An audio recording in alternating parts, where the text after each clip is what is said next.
السلام عليكم. اليوم حنديكم قلب اللوز بمقادير جد بسيطة وطريقة سهلة أيضا. يجي معسل كما راكم تشوفوا، يجي بنين بزاف، نجح 100%. تبعوا الفيديو الأخير، ما راكمش رايحين تندموا عليه. كيلو ونص سكر عادي، كيلو ماء. إذا كنتي تحبي رائحة الماء زهر تقدري تخلطي في الكيلو هذه تاع الماء شوي ما زهر.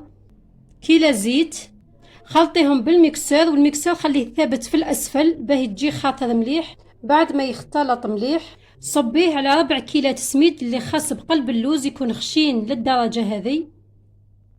خلطيهم مليح، فرغي نصف الخليط في مول ما يكونش عالي بزاف باه من بعد كي تجي تقطعي الحبة تنحلك بسهولة، ويكون المول مدهون مليح بالزيت.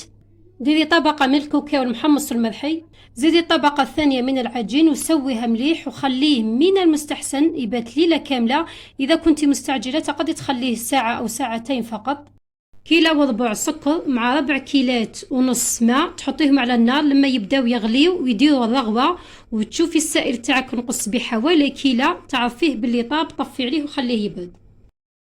كي تعقب المدة اللي قلت لك عليها قسميه بالموس، واذا قصيتيه بالموس وما ولاش لصق في بعضه عرفيه باللي راه نشف وواجد به طيبيه. من بعد ولي ديروا حبات لوز على الوجه ولوحيه في فرن 180 درجة ساخن من قبل. كي يحمر الحواف زيدي شعللو باه يتحمر الوجه كامل. كي يتحمر كبي عليه مباشرة الشربات اللي تكون باردة.